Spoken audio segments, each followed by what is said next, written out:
হতে পারে জোহরে জানাজা, এমনত হতে পারে জোহরে জানাজা। কেমন করে ঘুমাও তুমি ফজর করে কাজা, এমনত হতে পারে জোহরে জানাজা তোমার, এমনত হতে পারে জোহরে জানাজা। মুসলিম হয় না জন্ম নিলেই মুসলমানের ঘরে, কাফের মুমিন তফাতটা হয় সালাতের উপরে, মানুষ নামাজের উপরে। মুসলিম হয় না জন্ম নিলে মুসলমানের ঘরে, কাফের মুমিন তফাতটা হয় সালাতের উপরে, মানুষ নামাজের উপরে। এই জীবনে নামাজ জানো, এই জীবনে নামাজ জানো, হয় না তোমার কাজা,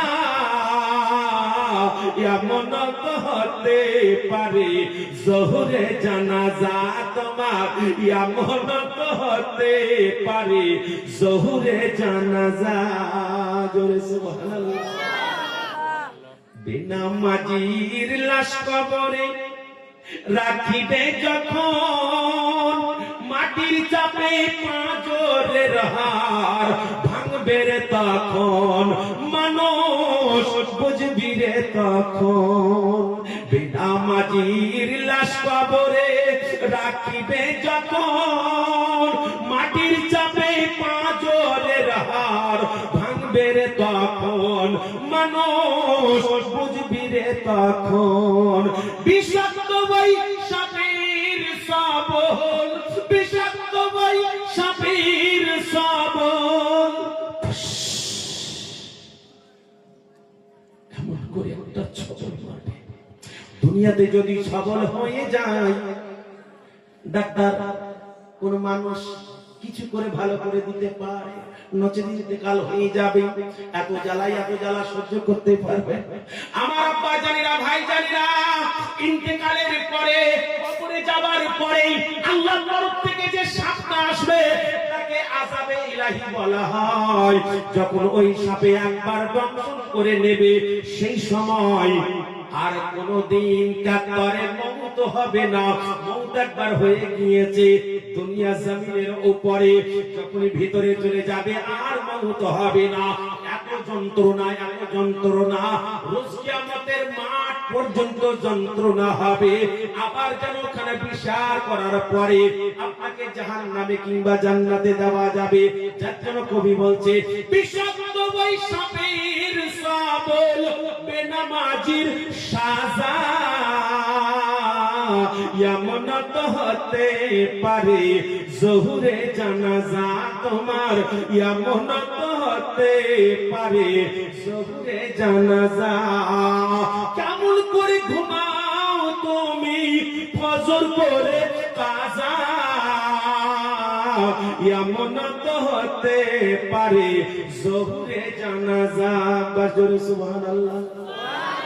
শেষ ছন্দ কবি কত সুন্দর কথা দুনিয়ার মানুষকে জানিয়েছে। দুনিয়ার মানুষ রে, একবার যদি তোমরা আমল করতে পারো, একবার যদি তোমার অন্তরে ভয় আনতে পারো, একবার যদি তুমি আল্লাহকে স্মরণ করে দুনিয়াতে চলাফেরা করতে পারো, তাহলে তোমার কোনো জায়গায় অসুবিধা হবে না। তোমার প্রথম ধাপ হবে কবর, কবর থেকে আরাম পেতে পেতে পেতে পেতে হাসরের ময়দান, আর হাসরের ময়দান থেকে পুলসিরাতের রাস্তা পার হতে হবে। ৩০,০০০ বছরের রাস্তা, চুলের চাইতে মিহি, হীরার চাইতে ধার, ওই রাস্তাতে পার হতে হবে।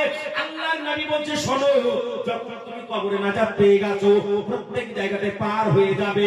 ৩০,০০০ বছরের রাস্তা নিমিষের মধ্যে যেমন আকাশে মেঘ চমকে যায়, ওই রকম ভাবে চিরিক করে তোমাকে এপার থেকে ওপারে দেওয়া হবে, আর তুমি জান্নাতে চলে যাবে। জোরে বলুন সুবহানাল্লাহ।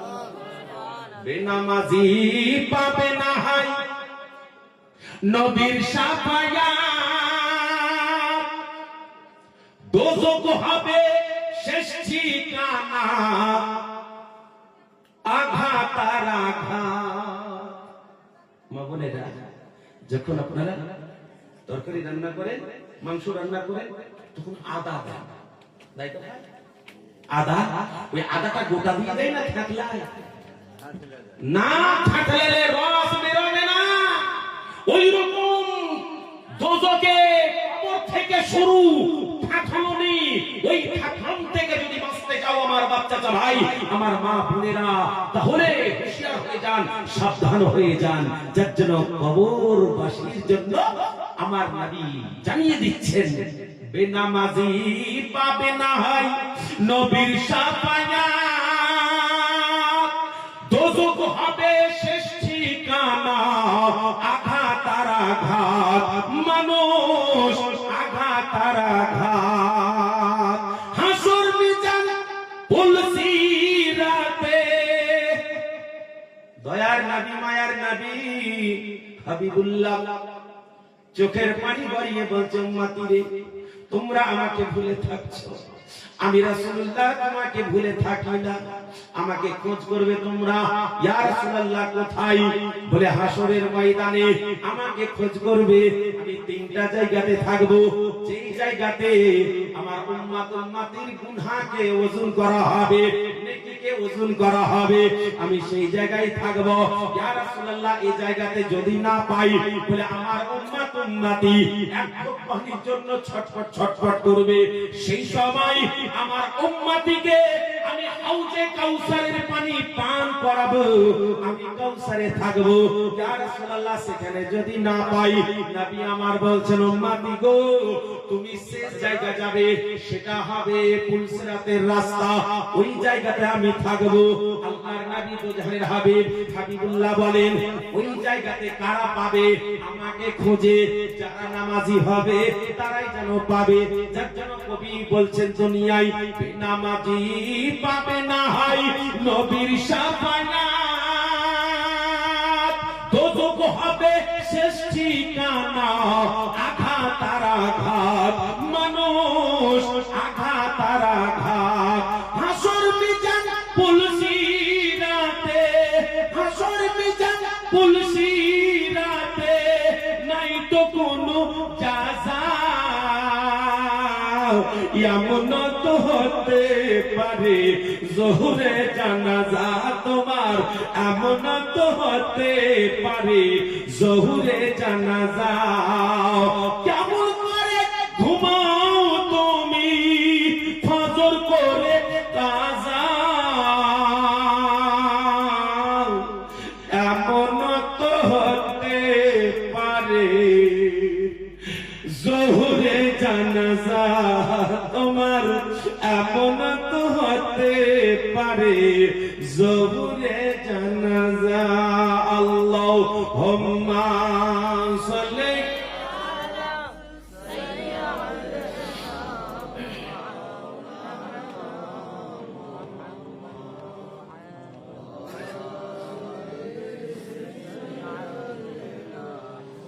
মাওলানা মুহাম্মদ সাল্লাল্লাহু তাআলা আলাইহি ওয়াসাল্লাম। আব্বা মা ভাইজান, আল্লাহর নবী দুজাহানের হাবিব হাবিবুল্লাহ বলেন, আমার আহলে বাইতকে একটু স্মরণ করো। কে? আমার ফাতেমা, আমার আলী, আমার হাসান, আমার হুসাইন। কে ভাঙলি রে নবীর বাগানের ফুলের কলি, জোরে সুবহানাল্লাহ। কে ভাঙলি রে নবীর বাগানের ফুলের কলি, মাতা জাহার ফাতিমা, পিতা হযরত আলী। কে ভাঙলি রে নবীর বাগানের ফুলের কলি। দেখো, এটাই সেই ঘটনা। তারপরে কিছু আলোচনা হবে বাবা এই জালসা সম্বন্ধে। দয়ার নবী মুস্তাফা হাবিবুল্লাহর বেটি ফাতেমাতুজ জাহরা হযরত হাসানকে ডাকে কাছে এসে দাঁড়ালো, হযরত হুসাইনকে ডাকে কাছে এসে দাঁড়ালো। আপনাদের বেটা বেটি দাঁড়াই, ঈদের যখন সময় হয় সেই সময়তে কাছে দাঁড়ায় মা, জামা পাবো না, কাপড় পাবো না, গেঞ্জি পাবো না, প্যান্ট পাবো না। হযরতে হাসান হযরতে হুসাইন রাদিয়াল্লাহু তাআলা আনহুমা দুজনেই যেন কাছে এসে দাঁড়ালো। আম্মা জান, কালকে সকালে ঈদের নামাজ হবে, এখন পর্যন্ত আমাদের জামা কাপড়ের ব্যবস্থা হলো না। মা গো মা, আমরা কি জামা কাপড় পাবো না? সুবহানাল্লাহ। কে বলছে? দু জাহানের বাদশার বেটির বেটা, তার নাম হাসান আর হুসাইন। এরা কে? আহা, একটু খালি লক্ষ্য করে, আমার বেটা জাবিরা এক রাত যাই ৮,০০০ ১০,০০০ টাকা নিয়ে আসি, আমার বেটার গরম দেখে কে? আমার বেটার গরম দেখে কে? ভাই ইনকাম করে ৫০,০০০ টাকা, বেটা গান ঠাকুরতি খেলে বেড়াচ্ছে, ইনকামের দিকে নাই কেন? বাপের তো মেলা। আমার আব্বা জানেনা, ভাই জানেনা, দোজাহানের বাদশা। দোজাহান মানে হচ্ছে জমিন আসমান, এই দোজাহান। দোজাহানের বাদশা হাবিবুল্লাহর বেটি। যদি বাদশার বেটি ফাতেমা হয়, তাহলে ফাতেমার মান কত বড়, শান কত বড়। আর ফাতেমার মান শান যদি এত বড় হয়, তাহলে হাসান হোসাইনের মান শান কত বড় হবে। আমার হাসান হোসাইনকে নবী পাক সাইদে কাউনামাকা ইরশাদ করে বলে দিয়েছেন, আশ-শাবাবু আল হাসান ওয়াল হুসাইন হুমা রাইহান জামিনাত দুনিয়া। হাসান হোসাইন এরা হচ্ছে দুনিয়ার দুটো ফুল, এই ফুলকে যে নিয়ে খেলা করবে সেই হবে জান্নাতি, দুনিয়াতেই জান্নাতের সার্টিফিকেট পেয়ে যাবে। আমার আব্বা জানেরা, ভাই জানেরা, আমার দয়ার নবী মুস্তাফা